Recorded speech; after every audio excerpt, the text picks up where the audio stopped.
Welcome back to another episode of Out of the Blank Podcast. If you haven't heard Paul's other episodes, he's been on multiple times, probably more than anyone in the past year. When it comes to recycles of coming back onto the show to discuss so much. His book, The Shooting of Lee Harvey Oswald, I'm going to call it that because that's what it is. And it's really about the basement shooting, which a lot of people don't focus about. So there's these very independent and important areas in the assassination that we should be talking about a little bit more because everything always gets focused on the who and the why, and Paul's here to help us out today. Paul, would you mind introducing yourself?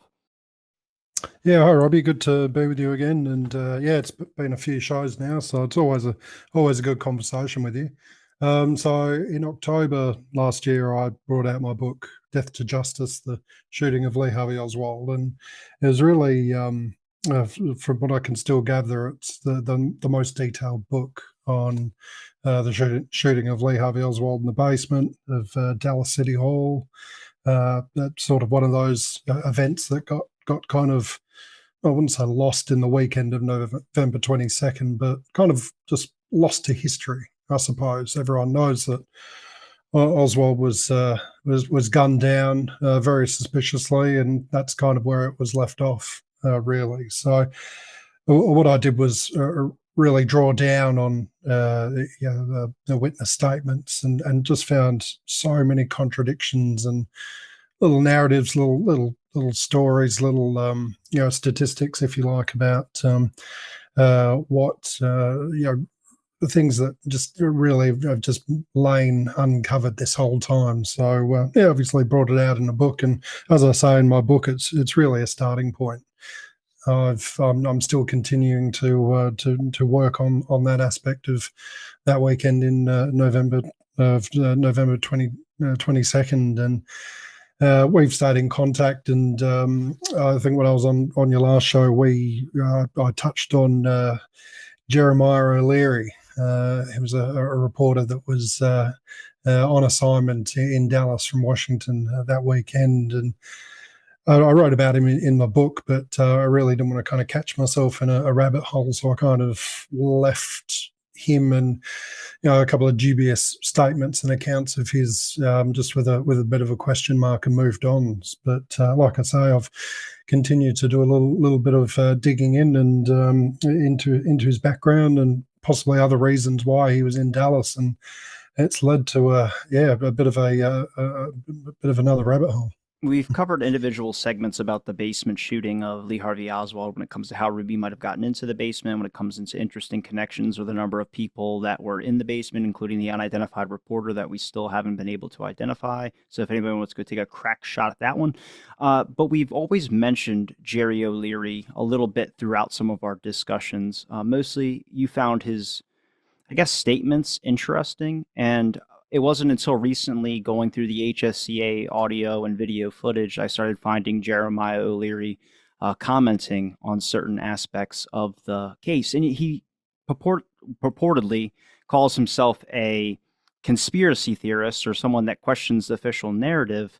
But it seems like throughout the HSCA, he was more worried or concerned about shutting down other areas of skepticism, kind of like, oh, well, you might have said this, but you're going to conclude on this, right? Like that's like his line of questioning or commentating. So maybe you can take us through what interests you about Jeremiah O'Leary, and then we can kind of have a discussion this episode about who he is. Well, during the HSCA, he was one of two or three reporters that would regularly sit in the hearings, and I think it was along with David Burnham and another Paul Duke, I think his name is.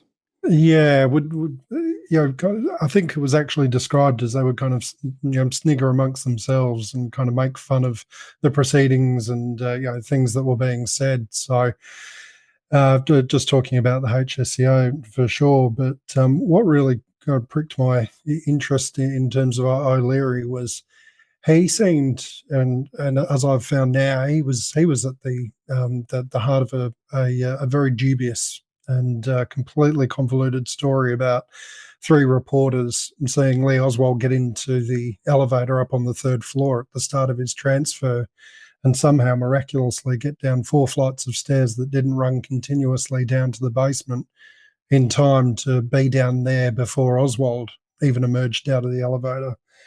that physically just didn't seem possible, and it's kind of where I left it off in the book. But since discovered footage of the actual elevator panel, which shows that the elevator took 19 seconds to descend from the third floor of City Hall down to the basement. So, physical impossibility, even more so. But O'Leary was another one of these reporters that claimed to be at the scene of the Oswald shooting. But the thing is, in the very first statement he gave, which was to the FBI on the day of the shooting, he really he doesn't share anything that you couldn't have actually gleaned or seen from TV footage.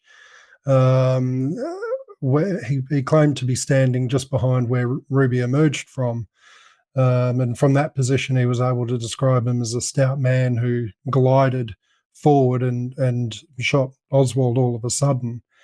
But the thing was, he added a little bit, tried to put a little bit too much mayonnaise on his story, because what he said was he saw he only described one blue car backing down, reversing down at the time that Ruby stepped out and shot Oswald. Well, of course, that's all that you see in the footage of the shooting. The car actually comes into contact with Ruby's leg just after he's shot Oswald. But the thing is, there were two cars on the ramp behind the armoured car. So little things like that kind of to me really prove that, lead to the point that O'Leary wasn't where he said he was. And if this story of him running down from the third floor with two other reporters, and Ike Pappas and Maurice Carroll, is to believed, well, he could have been seen coming out from the jail office into the basement like they were. But Jerry O'Leary isn't anywhere to be seen at all. So in order to get to his position where he said he was during the shooting, the running down from the third floor to the basement story couldn't have happened the way that he detailed it. The thing was, it was only after he first mentioned this fanciful story of coming down from the third floor in his second statement to the FBI, and it was only after that two other reporters, Ike Pappas and Maurice Carroll, in their subsequent statements, started to very generally come around to align with what Carroll testified to the FBI. So to me, O'Leary was the nexus of this very dubious story. And I believe it was to plant the story that Oswald made a plea to talk with the ACLU, the American Civil Liberties Union, as he was being led out from Will Fritz's homicide officers to the elevator to start the transfer. I believe that's why the story was made up, and it was done so by O'Leary after the fact as well. I'll get into a little bit more about why he would do that later. So just seeing these, the three red flags about Jerry O'Leary on the 24th of November, really, he always was a question mark in my mind. So did a little bit more digging and found documents that have him reporting to and receiving orders from the FBI while he was in Dallas. He actually was part of the effort to have Chief Curry walk back statements that Curry said to reporters on Saturday the 23rd, the morning, saying to reporters that the FBI knew that someone like Lee Harvey Oswald was in town. They'd even interviewed him, but they didn't let the DPD know that a communist subversive like Oswald was in town ahead of President Kennedy's visit, which goes against protocol. Now, what Curry said wasn't too far-fetched, and it was actually quite sensible, the way he was putting this forward. But Jerry O'Leary was part of the effort by the FBI to interview Curry, publish an article, Chief Curry basically walking back his statements and apologising. And Curry is on film, and he said on YouTube clips later that afternoon talking back his statements about that were seen as being critical of the FBI. That came straight from J. Edgar Hoover. So he was a bit of a vital cog there. He clearly went down to Washington to cover the news of the aftermath of the assassination. As part of his day job with the Washington Evening Star, but it just happened to be an FBI asset as well. So kept digging in a little bit more after that. I want to go back to talking about Curry recounting his statements because obviously, if you don't know or if you've seen it already, there is a dramatic shift from November 22nd till November 23rd and 24th with Jesse Curry. His statements range from, yeah, we got this guy and we're getting all we can on. We're not 100% sure it's him. And then it immediately just becomes as minimal conversation as possible when it comes to disclosing some evidence and some certain things, not talking about the security watch list the Dallas police had or the FBI informing them whenever there's these people with some type of subversive backgrounds. Immediately, Jesse Curry kind of looks scared in a lot of his interviews, like he's got yelled at or he's got his tail between his legs. Now, with O'Leary, he's a Washington Star reporter. He's from out of town and comes here to go check out the assassination and get the assassination information or just film it and get as much as he possibly can. Which statement did you accept of his or did you find interesting? Because he's got interviews that I just realized now with the Warren Commission, and also he was interviewed by the Church Committee. Looks like the Church Committee spoke with Jeremiah O'Leary because of the fact that they wanted to make sure that everything that was posted in his July 3rd article completely represented accurately the understanding or the material used when it came to the CIA launching a project in 1962, all feasible plans for getting rid of Cuban Prime Minister Fidel Castro, signed by Robert Kennedy. That was stated from General Lansdale. So that's very big. That's not a small story. That's a very huge one. And being interviewed by the Church Committee, we don't really see any reporters that were interviewed by the Church Committee, at least from the audio tapes. It's a very serious situation. So with Jerry O'Leary, what did you think about his Warren Commission? Because it looks like he gives a statement on December 3rd and the 8th. To the Warren Commission or to the FBI? So I couldn't find anything. Well, I mean, to the Warren it's the FBI because the Warren Commission just uses the FBI stuff, so it's the same thing. Yeah. So the hearings hadn't started until kind of 1964. But what he was giving the FBI was, like I said, on the 3rd of December, he was planting that story about being able to come down from the 3rd floor to the basement and say the statement, put words in Oswald's mouth about wanting to speak to the ACLU. No one else corroborated that, and it was only very belatedly Ike Pappas that came around to agreeing with that. So the December 3rd statement that O'Leary gave, and he was still in Dallas.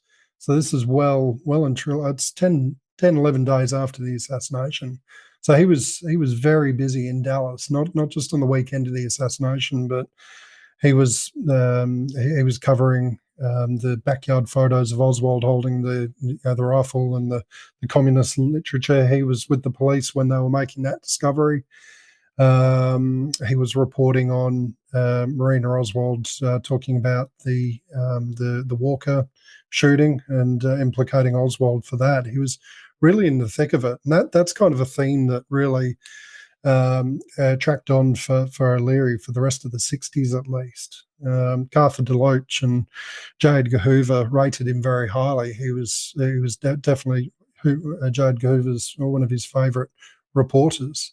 And even with the Martin Luther King assassination, Jerry O'Leary was being lined up by the Reader's Digest to run a big story in May of 1968 to basically put out a big chronicle of the story as it was developing in terms of finding James Earl Ray, and that was because he actually his story that he wrote for the Reader's Digest in 1960 for the Reader's Digest was very instrumental in apprehending Joseph Corbett, who killed Henry Coors, the beer magnate's a big beer magnate's son.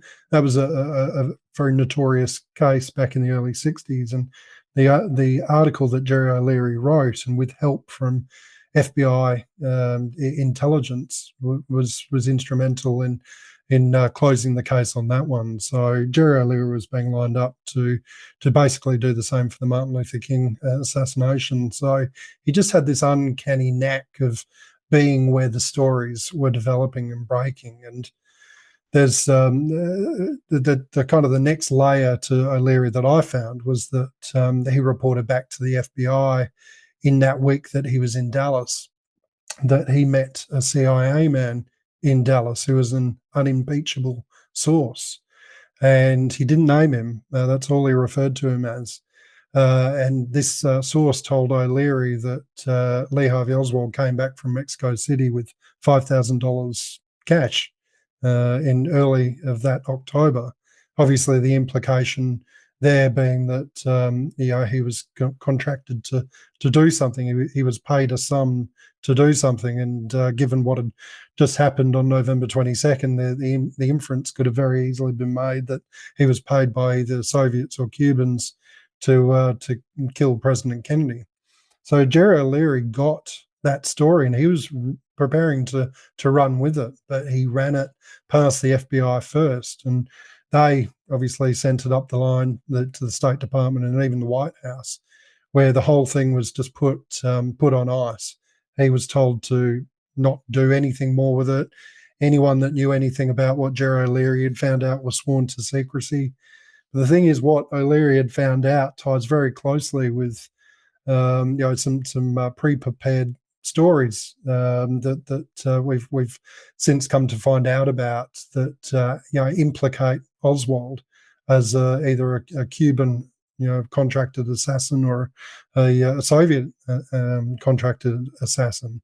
There's Alvarado Ugarte, I think he was Ecuadorian, who walked into the United States Embassy in Mexico City and with this pretty long claim of witnessing Oswald being paid $6,500 by a light-haired or a red-haired Cuban.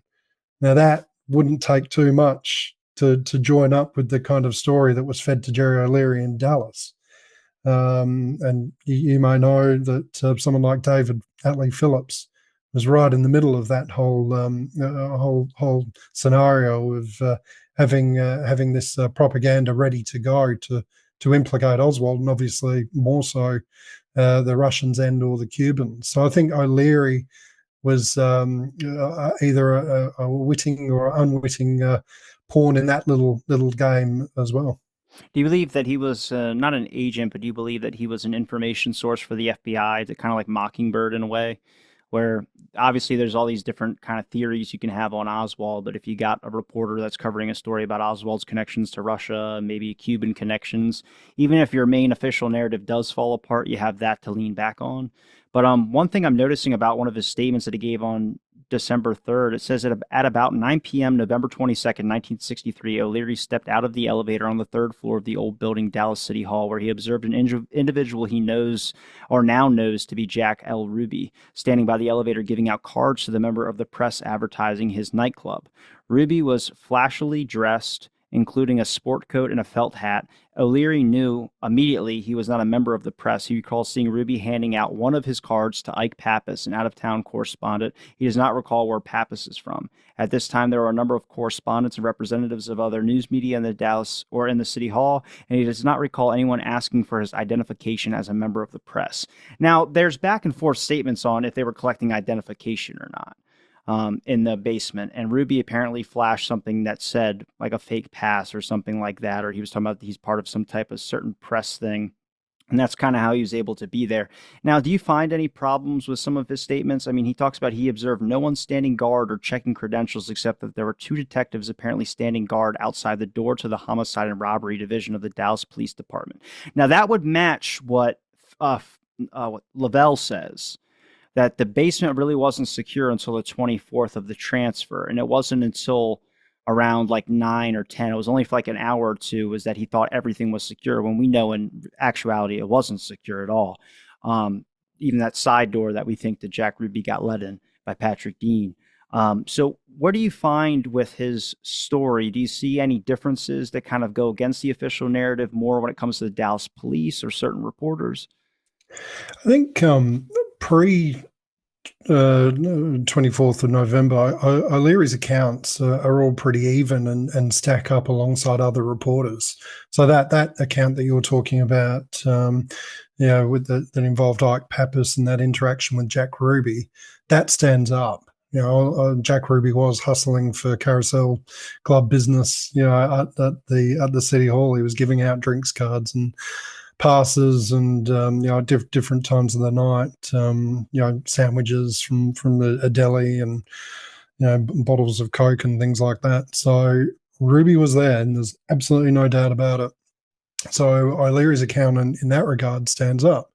In terms of the inconsistent security, or inconsistent security up before the Sunday, that lines up as well. You have some reporters, pretty much most, saying that they were able to walk straight into City Hall without any without having to show identification, and that the identification side of things really only started to come in, obviously, on the morning of Oswald's transfer, and even then, we know that a lot of the reporters still weren't asked whether that was recognised. It says on November 24th, 1963, so fast forwarding to that Sunday, slightly before 10 a.m., O'Leary went to the Dallas City Hall to observe the transfer of Lee Harvey Oswald from the City Hall to the county jail. He did not see any policemen at the Commerce Street door of the City Hall, but he did see a policeman in uniform standing on the corner of Harwood and Commerce.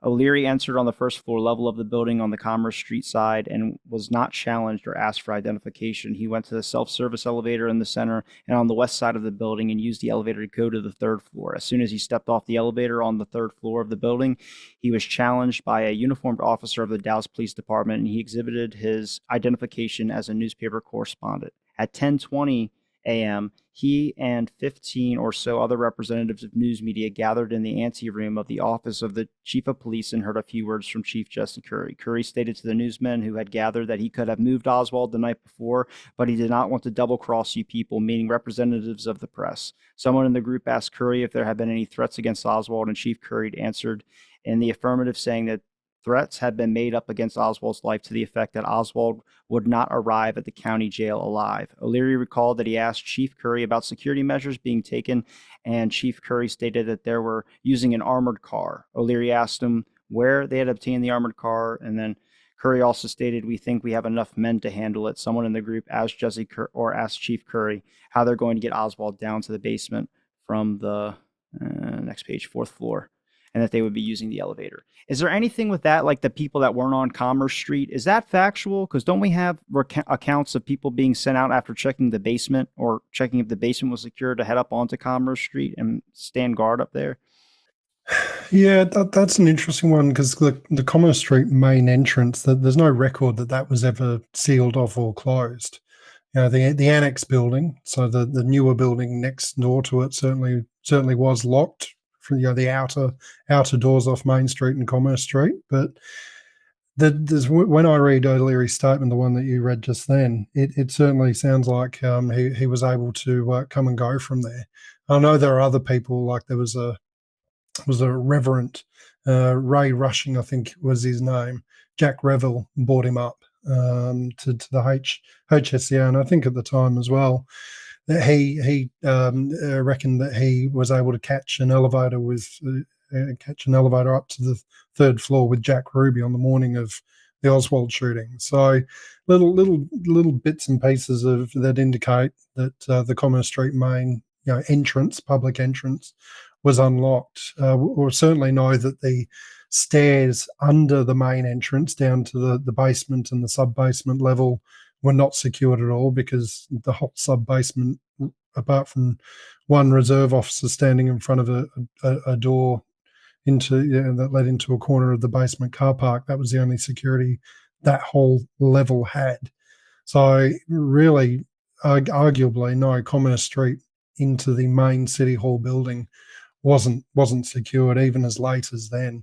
And what O'Leary was saying about Curry giving that late advice or information about when the transfer would take place, even at 20 past 10 in the morning, that holds up with what other reporters testified as well. I think Maurice Carroll concurred that Curry spoke with the press. I think Theo Waldo did as well. So everything up until just before Oswald's shooting, even what O'Leary says is actually pretty. It does check out with other people, but then this vital minute or so before Oswald's shooting, it's when his credibility. There's no corroboration, no initial corroboration with his account thereafter. Do you know exactly who contacted specifically, if it was J. Edgar Hoover or someone else from the FBI contacted Leary to tell Curry? It was Cartha DeLoach and um, O'Leary and Gordon Shanklin were working on the Curry recanting together. Shanklin was threatened with being stood down. I think even fired. His employment terminated if he didn't get a backtracking statement from Jesse Curry. And of course, O'Leary, being the reporter, was on hand to interview Curry and put out that favourable ready to be put out to put that favourable article out. But Curry ended up going on film anyway, and that's him on the third floor, talking to people like Tom Pettit, and I think Ainsworth was there, and others, to walk back what he said. So it worked, and this is why I question if O'Leary was more than just an information source, because it went two ways. He was part of the directive, part of the agenda to rein Curry in, and he was obviously feeding a lot of intelligence back up the line to the FBI as well. So I've not seen anything on paper that has a monthly stipend or anything like that, or an informant number of O'Leary's, but it certainly went both ways. Well, having good relationship with the press, I just found this article, which is FBI looks for source of classified leak. Most of the articles that were coming out at this time did not have a title like that. That sounds more like a helpful article rather than a more critical article about the certain evasions that the FBI is doing. But I mean, it's apparently the Federal Bureau of Investigation has been attempting to track down the government employee who leaked to the New York Times the text of a top secret national security document giving detailed plans for eliminating Soviet and Cuban influence in Central America and the Caribbean. Now, that is an issue, but if you read how this article goes, it's very, very paddative in the sense that it's kind of padding the FBI. Like, we're not going to be critical, but someone had just, like, if you see Snowden and articles about, people call that guy an asshole, but really he just released a bunch of information about how, these government was taking control or like spying on Americans. So that's a thing we want. It's a whistleblower. But this article is kind of just being more supportive towards the FBI, saying that some person, a communist possibly, could have leaked serious information that could get the FBI in trouble, or maybe it could be a security issue. Mm. So I read that and I just think of David Phillips, David Atlee Phillips. And you know what I mean? Like he and O'Leary went back to the very early 50s when they, I think they met as reporters in the same circles in Chile. And they stayed friends ever since. And there are articles that Jerry O'Leary did, in the immediate aftermath of the missile crisis. There's an article in November of 1962 that he did that's titled "Soviet missiles still being kept in caves in Cuba," and it was the source for the article that O'Leary put together was a DRE man. So David Atlee Phillips, that would have served his agenda at the time, and he certainly could have helped his friend O'Leary in putting together that article and to send a rocket up Washington, to say that Kennedy might have brought in a blockade to stop the missile crisis from escalating, but it turns out that the Russians are still keeping their missiles in Cuba, so all is not over. Another obviously provocative article that O'Leary put out that is friendly to the anti-Castro agenda, and something that could have very, very easily been helped by his friend David Atlee Phillips. Do you believe that he was a pocket man inside the FBI for the specific purpose of just covering the FBI's ass, not necessarily the whole government? But if we talk about multiple different theories about Oswald or seeing certain information, I mean, if you were the FBI and something bad was going to look on you, you could leak some information to Jerry O'Leary, have him print an article that's talking about explosive this, and it's pointing towards the CIA instead of directing right at the FBI. I mean, how many reporters really covered the fact that once J. Edgar Hoover died, there was a blackmail file and all this stuff that was getting burned by his secretary at his house at like 3 o'clock in the morning? There wasn't a lot of articles on that. It didn't come out until the church committee when they were like, what? He did what? And you helped him do what? And it's like, yeah, she made a deal and destroyed most of that blackmail information. But the most reputation that we see get diminished with Hoover was Jack Anderson. And we saw what happened with him. He was constantly being spied on and watched and got extremely paranoid because of the fact that he was calling out a gay relationship between Hoover and Clyde Tolson. Yeah. Well, I think, and that's what came to mind when I was watching these clips that you've put up of Jerry O'Leary speaking. He's an expert tightrope walker.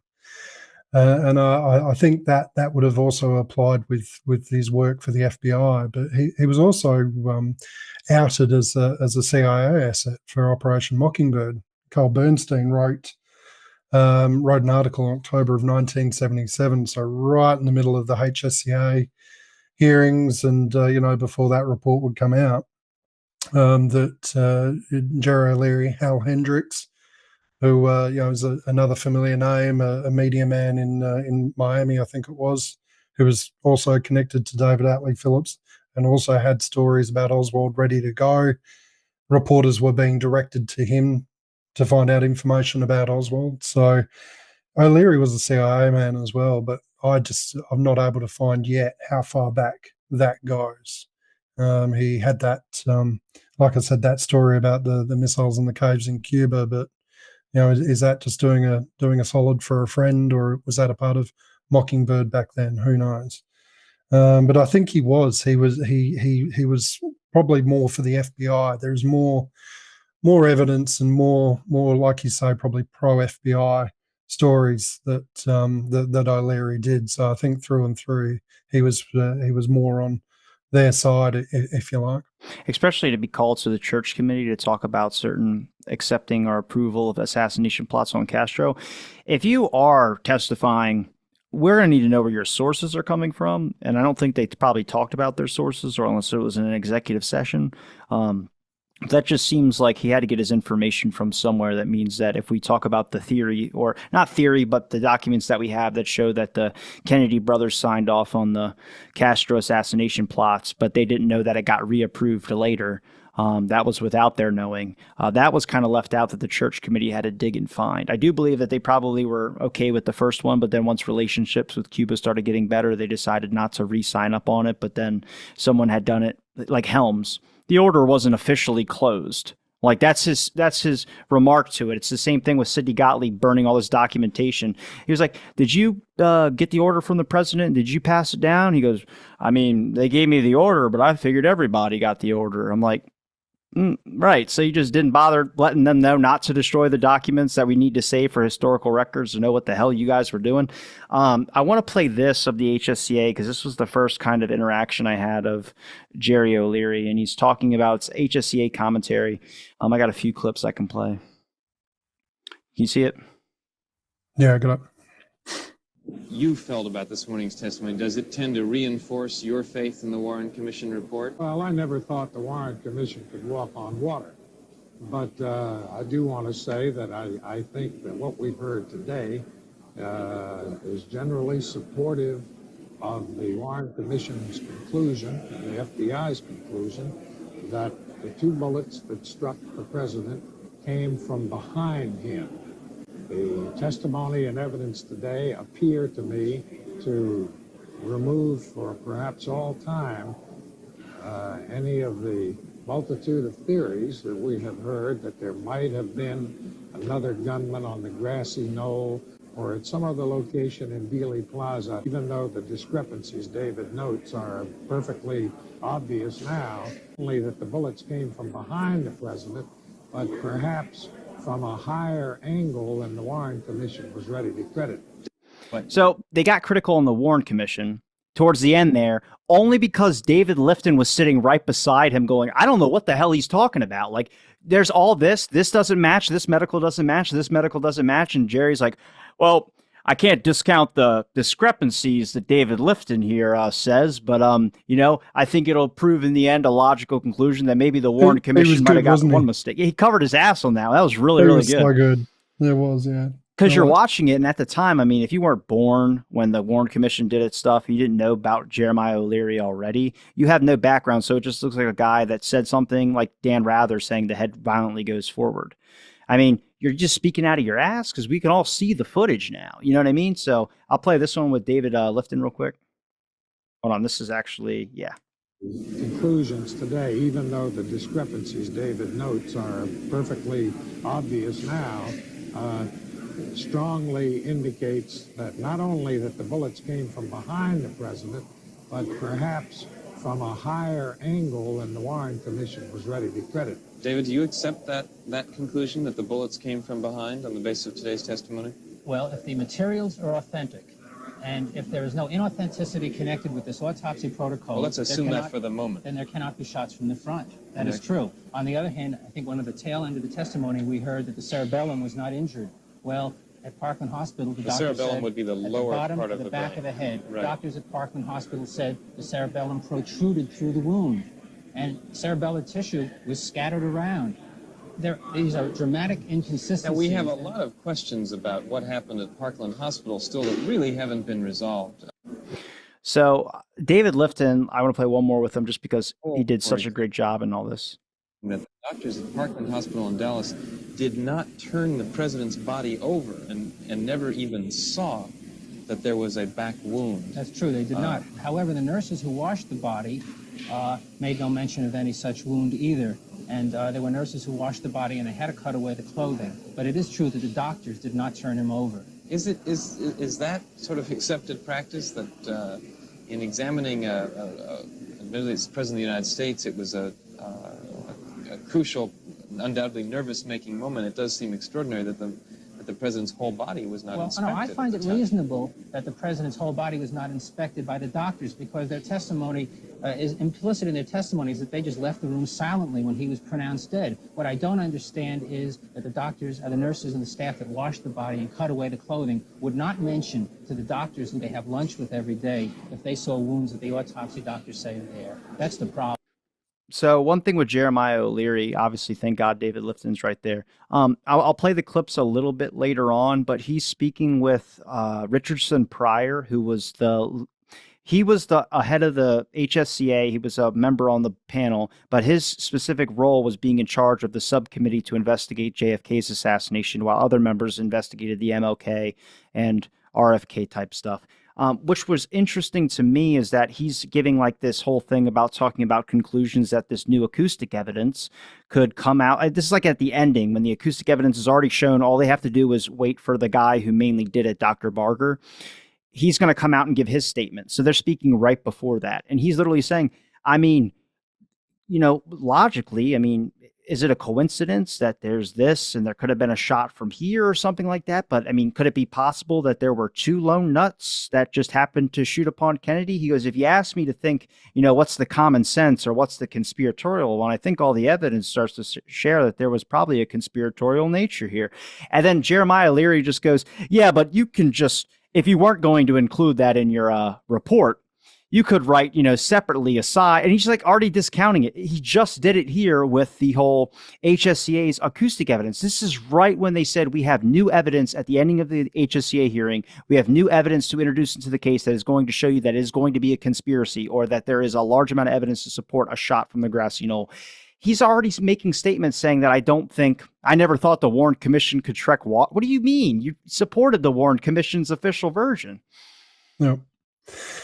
Yeah, well, that's what he was there to do, was run interference. Whatever he heard that countered the narrative that only one person, and being Lee Harvey Oswald, shot President Kennedy. He was there to run interference on it right the way through to the end. He started doing that in 1963, and he was the FBI go-to man in the media to keep doing it. Clearly, do you believe that it was done for the purpose of getting juicier news stories if you can have a friend inside the FBI, or do you believe that it was more of a conspiratorial relationship. If you talk about David Atlee Phillips, I think his background has come out a little bit more now that he was doing propaganda for the CIA. So I think it makes him a little bit more of a devious character, maybe a little bit more low level than David Atlee Phillips, but still involved.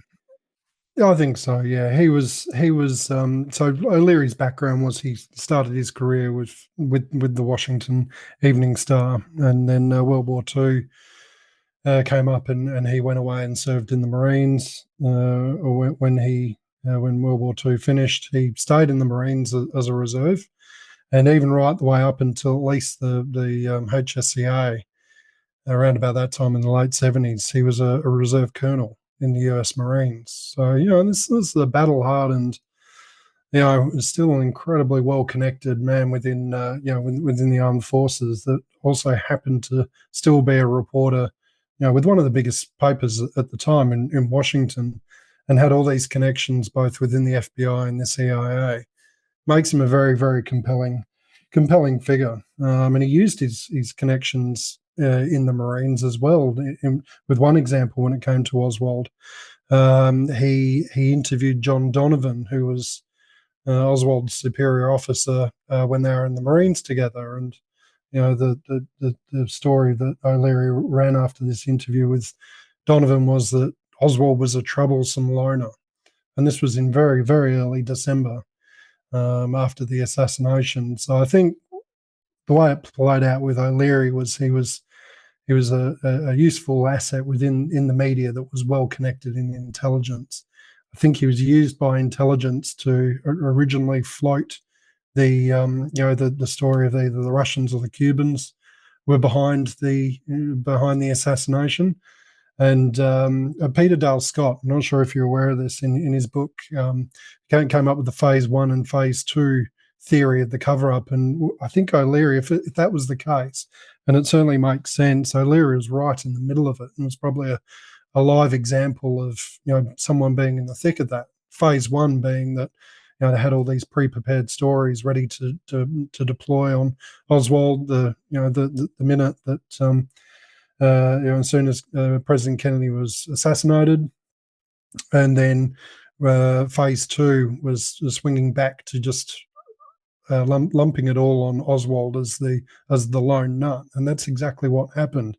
In the interests of avoiding, obviously, World War III, the plotters knew what they were doing there. They had, like Dale Scott says, some relevant intelligence was used to give credibility and I guess give the sign that really there was more to Oswald that bears covering up, and that's how the plotters were able to, I guess, deploy their own cover up. Was not only the threat of fallout with Russia, but the threat of intelligence leaks, through this man in Oswald.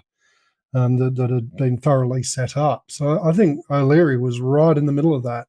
He had the story of a lifetime in his hands, and he went straight to the FBI and told them about Oswald coming back from Mexico with $5,000.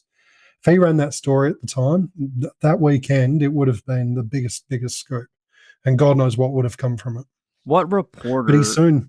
Well, hold on. What reporter ends a story as soon as they possibly can, rather than trying to prolong it as much as possible? The fact that you would discount the idea of conspiracy as a reporter, not just reporting facts, maybe reporting was different back then. I'm not disacknowledging that at all. I'm just saying that if you really examine the fact that you're commentating on a HSCA hearing that is lasting probably the next couple days afterwards, because I have the later HSCA clips, and he looks like he aged like a year in that amount of time, the amount of days that were going on. But it's really him discounting or kind of talking about the idea of conspiracy. He's not doing what most reporters would do, or most people that are willing to look at the evidence. He's already saying, I got my opinion. And I have to think, is that because he might have already reported so much on the fact that there was Oswald alone, or it was this, or it was one thing? Because then it looks really hard to write retractions back then. Yeah, possibly. And I think he did get, either whether it was him or he was pivoted to start peddling the Oswald lone nut, narrative very soon after that story of the $5,000 was cut off at the pass. He was switched to just pro Oswald nut stories. I'm not sure because he wrote so much. I don't think he would have been too bothered about what he wrote in the midst of all that chaos in late 1963 versus 15 years later with a little bit more perspective around the HSCA. But you know what? Maybe that's why he was being such a nuisance, during the hearings. He was like just carrying on the being the man in the media to run interference for intelligence. And it's not to say he was part of any plots per se. He was just just another cog being used. I'm going to play some of the full HSCA hearing, just a couple minutes of it, because they only speak in the first couple minutes. This is before they interviewed Dr. James Barker about his analysis and how he came up with the fact that there were 4 shots fired. Through this, Jeremiah O'Leary will discount the shot from the grassy knoll, saying that it seems like even to Richardson Pryor, who's on the right over here, his voice is very specific. But he was a little bit more interested in the Russia aspect when it came to interviewing Marina Oswald. He wanted to know why she waited. She didn't even become a citizen at this point. There was just interesting things about the background. And then he's also trying to figure out what Lee's motive was, mostly because he was the only one asking, like, was he a patriot? What was he? Other people were just asking questions. Did he talk about politics? Did he not talk about politics? And I'll play a couple with my favorite HSCA panel person, which is Dodd.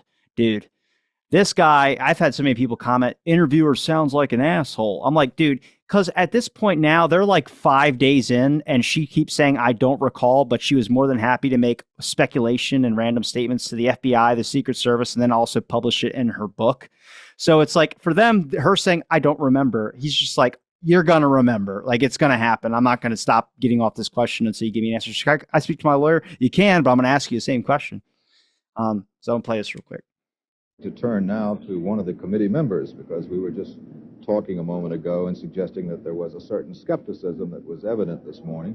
With me is Congressman Richardson Pryor, a Democrat from North Carolina, who is the vice chairman of the committee. What is your assessment of what we heard this morning from the acoustical experts, Mr. Pryor? Well, I think that the committee was skeptical, as you say. I was skeptical at the outset about a new form of scientific evidence, which I hadn't heard much about before.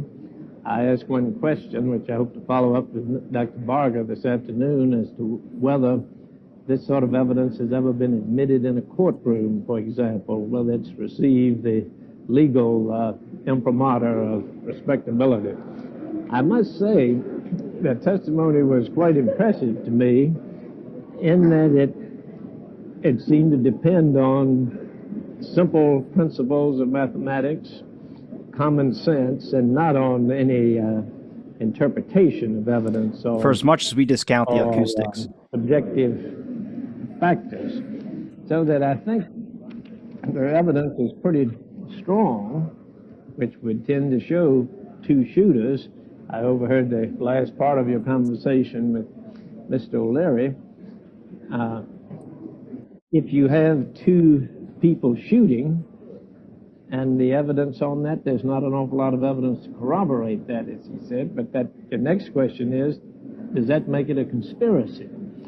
And I think one of the interesting questions involved here is, it could be a conspiracy of 2 nuts, to put it bluntly. As soon as he said that, I said, you fucked up. I was like, you're damn it. I was like, why can't they just be connected? Why does it have to be 2 separate crazy people? Why can't it just, you still got to look for the other guy. Running interference, muddy the waters, continue to muddy them. That's what they were doing. Well, here we go with O'Leary. Conspiracy of a political nature, which we usually tend to think of when we say conspiracy. That is, we think whether there are Russians behind it or organized crime or something of that sort. It doesn't look like it's any sort of a political conspiracy of that sort. It's going to be an interesting question of law if all you have is this evidence, scientific evidence, saying there was a second shooter and nothing else to corroborate it. Is that enough evidence to prove a conspiracy or to go to the jury on the question? And as a matter of law, it's interesting that the state court law in most states would say, no, How that's not fucking old he enough looks. to go to the jury, because your He's 58 circumstantial there. evidence has to be Damn. inconsistent Smoking with a any pack other of Camels a day, way huh? they put it. That would be consistent with the, it would not be inconsistent with the hypothesis of coincidence. Maybe it was just a coincidence that two people fired at the same time, not a conspiracy. But in the federal courts, it would go to the jury. Let me ask you this question then. If indeed you feel that there is, that what we heard this morning constitutes insufficient evidence under the law, what does this do to the committee's investigation? Because you are going to meet later in the evening. Presumably at that time you will vote and then make your conclusions about your long investigation into the death of President Kennedy. What are you now going to do? Well, first, I would say that we would probably follow the federal court rule, which would say this is enough evidence from which you could infer a conspiracy. You will say that.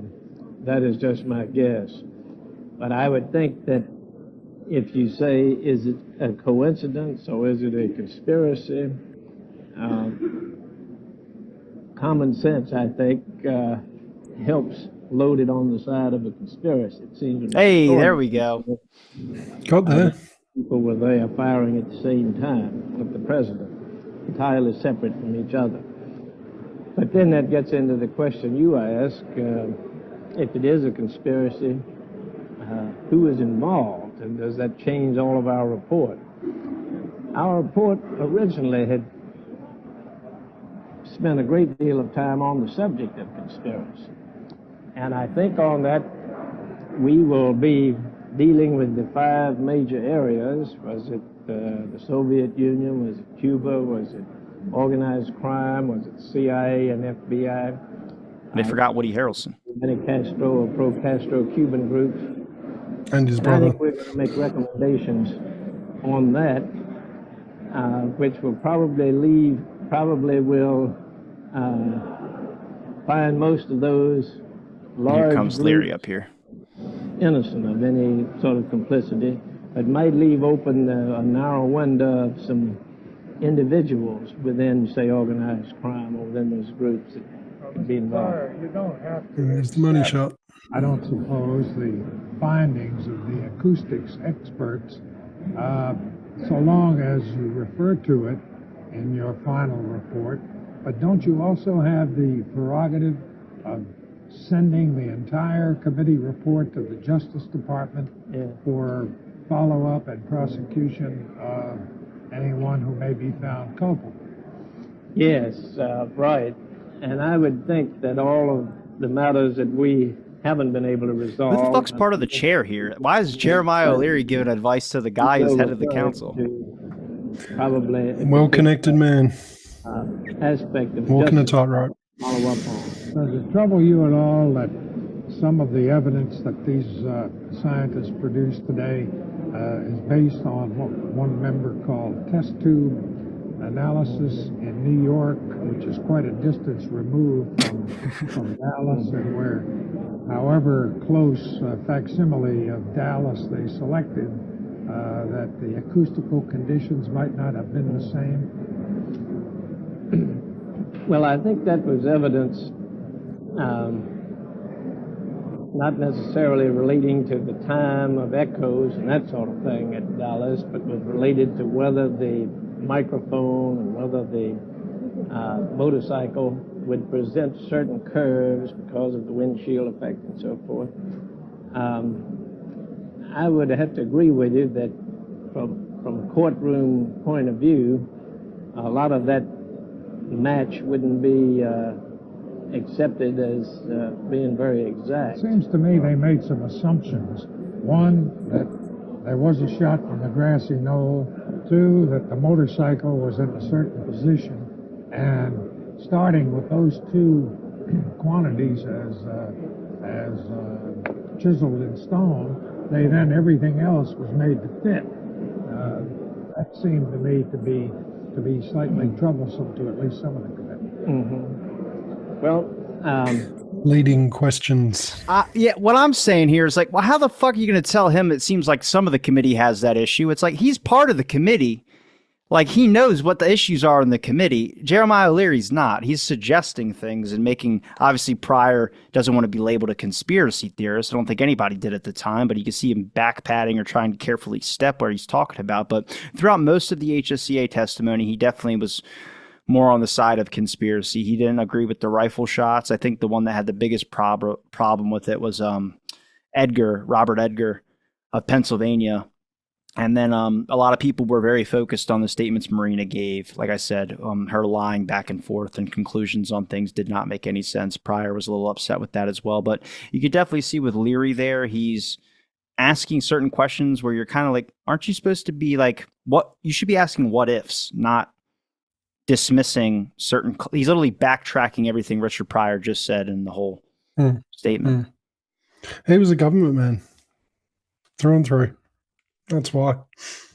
Yeah, he was there to monitor and run interference. Was there anything upsetting to you about, or not really upsetting, but was there anything new to you about Leary that made you feel like you wanted to address just for anybody that would be examining this? Obviously, reporters throughout the whole assassination, we've talked about Mockingbird. I'm pretty sure other researchers have also talked about that during this whole thing about not the idea of it being covered up, but the fact that there was a lot of non-investigative work that had to be done by researchers and other people. But it seems like Leary's just another one of these people like Walter Cronkite that had some type of authority, maybe not as much as Walter Cronkite, but started kind of towing the public line or the company line. He was probably the thing that surprised me the most was when reading Ike Pappas's Warren Commission testimony. Bert Griffin actually said when he was questioning Ike Pappas, I'm just bringing it up on my screen because I want to read it. Do you remember a reporter from one of the Washington newspapers by the name of O'Leary? So up until this point, Ike Pappas, who was supposed to have ran down the stairs with and planned how to follow Oswald's convoy to the jail, and planned this with O'Leary, had never uttered Jerry O'Leary's name.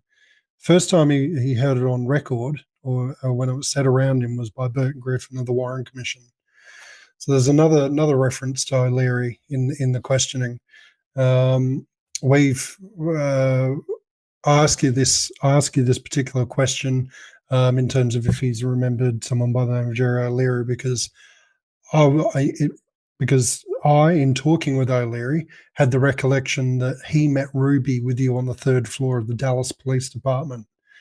So what the hell made Jerry O'Leary so special that he was referenced by the Warren Commission counsel Griffin, never testified, never gave a deposition for the Warren Commission, but he's obviously met with them, given information about Ike Pappas and clearly led the questions that he was going to be asked to substantiate the whole stairs versus elevator story to begin with. So he clearly had a lot of pull, and he had a lot of connections, and was clearly a man on the inside for intelligence in terms of being a reporter. Because, like I said before, he happened to be at a lot of the the breaking of stories, and like I say, in terms of the Coors case and Martin Luther King, in his articles for the Reader's Digest, he was fed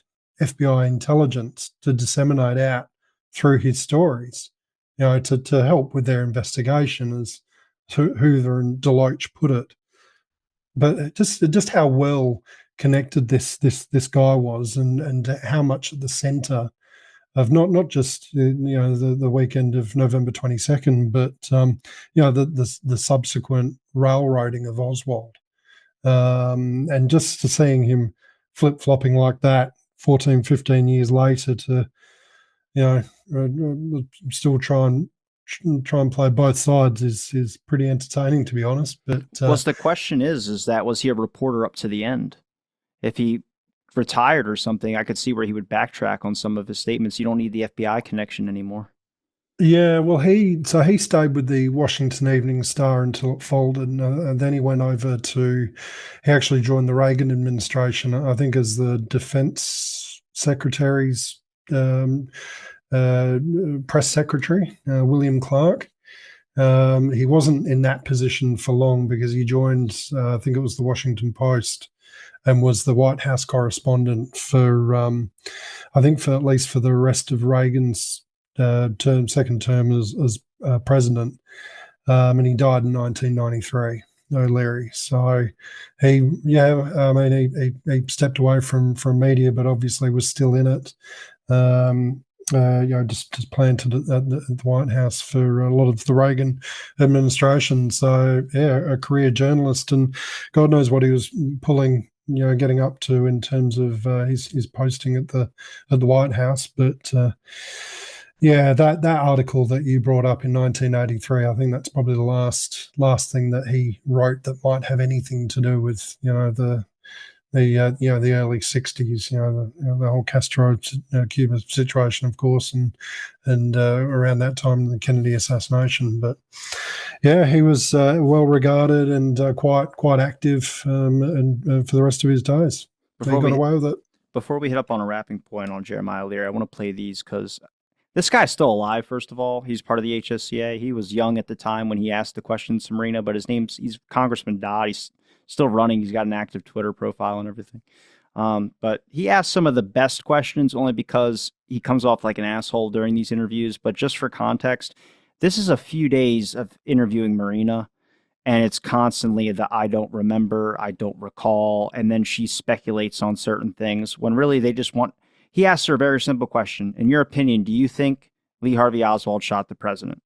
It took 5 minutes for them to get an answer out of her because she didn't want to make the conclusion. She goes, I didn't feel like I was comfortable, or I felt like I knew him that well. It's like, what? You probably know him better than anybody because you were married to him. And she was like, it was a rush. She kept flip-flopping, though, right the way and through to the 90s when she last kind of spoke about it, hadn't she? It's because, I think what I think is a lot. They brought up a lot of Priscilla Johnson's work on Marina and Lee, and Marina kept saying, "If I said it, it's in the book, it's true."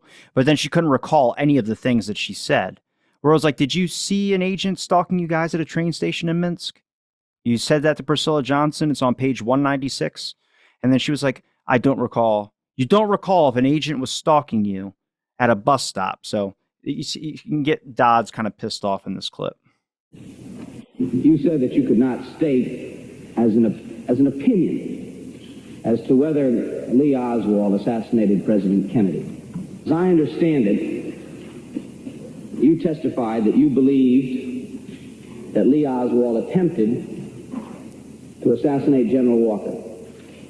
You testified that you prevented Lee Oswald from leaving the house by locking him in a bathroom because you believed that he was going to shoot Richard Nixon.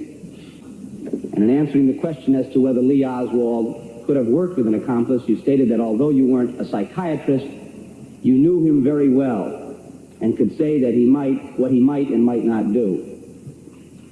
Now, Mrs. Porter, I'm going to ask you again, just as Congressman Pryor did yesterday. Do you believe that Lee Oswald killed the President of the United States? I honestly don't know how to answer this question. I can just repeat what I said yesterday.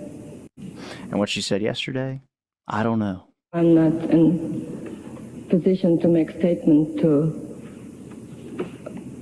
force somebody to believe my way, or if you just want my personal... You're not going to be forcing anyone to believe one way or another. Or convince somebody. If you want my personal opinion... That was what you were asked yesterday. Yes, I do. You do believe that your husband... What is your full answer to that question?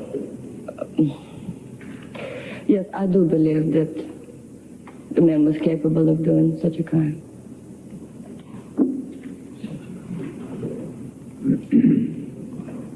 You believe he acted alone? Yes, I do. Now, would you tell this committee what you believe to be what the reasons are? What basis do you draw that conclusion? Maybe just a plain intuition, I don't know, but a plain intuition is what she's basing that off of. And this is the best one up here, this next one.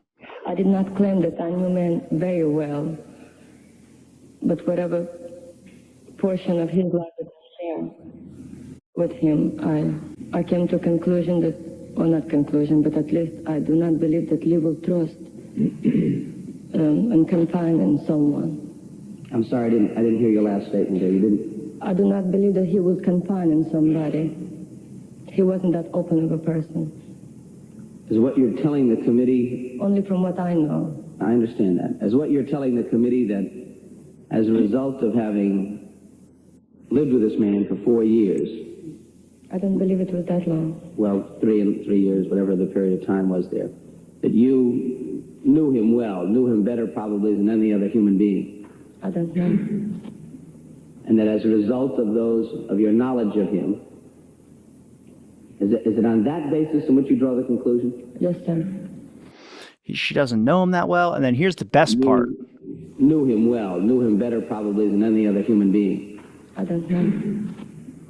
And that as a result of your knowledge of him, is it on that basis in which you draw the conclusion? Yes, sir.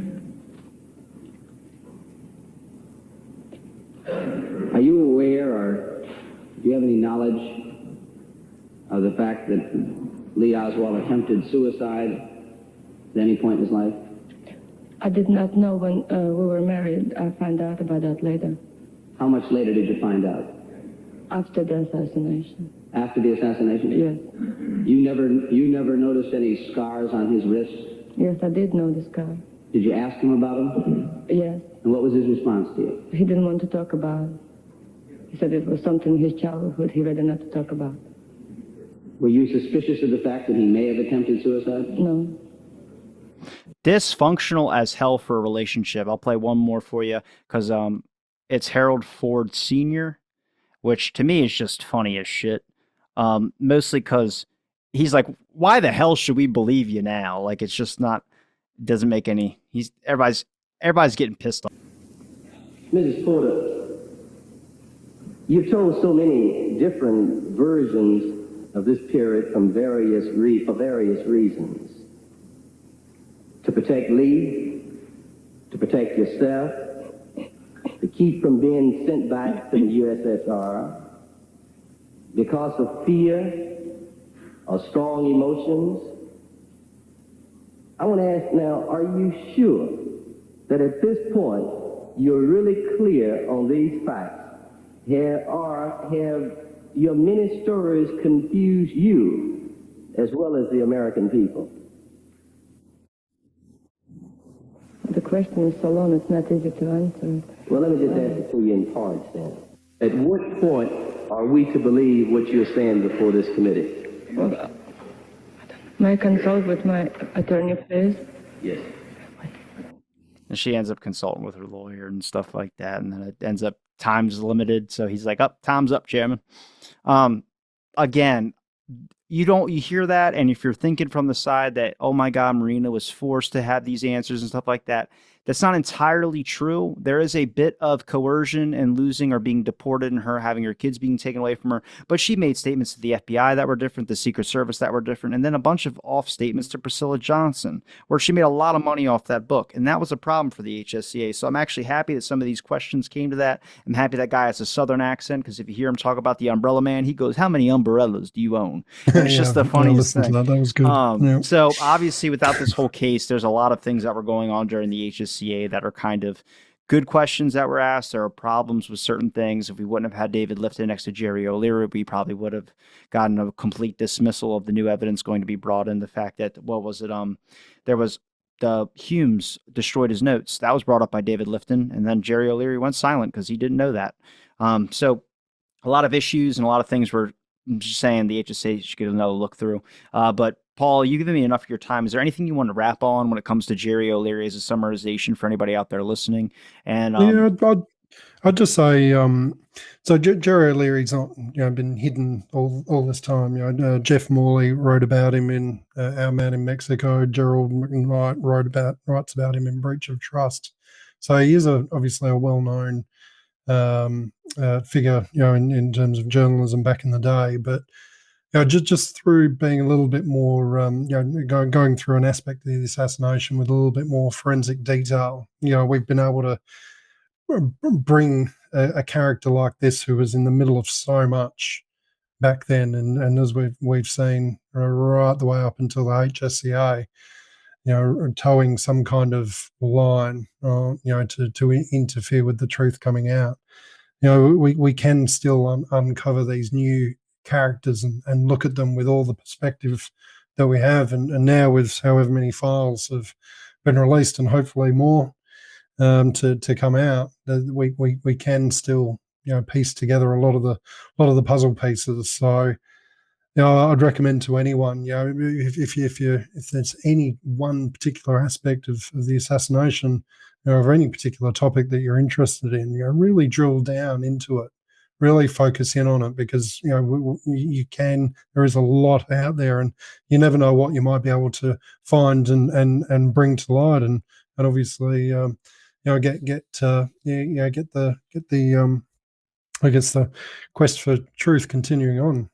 So yeah. And if you're looking for Paul's links, you can find his book, Death to Justice, The Shooting of Lee Harvey Oswald. You can find it on Amazon. He's got some links, or he's got an article on the Kennedys and Kings. All his other links will be in the description below for everybody to be able to click. And you can follow him on Twitter. You're not active on Instagram, are you? No. YouTube, Substack, and not really much on Twitter, to be honest. And your YouTube is Dallas City Hall Basement, 1963. Yeah, so all the footage I talk about in terms of the O'Leary and the basement, but also the actual shooting, I've got on there. So it's a good central point to get a good visual record of the shooting of Oswald. And if you're lazy, you don't want to type all that in, it'll be in the description below, because I make it easy for you guys. Please make sure you like and subscribe, and check out some of Paul's content as well, too. Thank you so much for listening to this episode of Out of the Blank, Paul. Thank you again. And thanks for listening, and have a great day.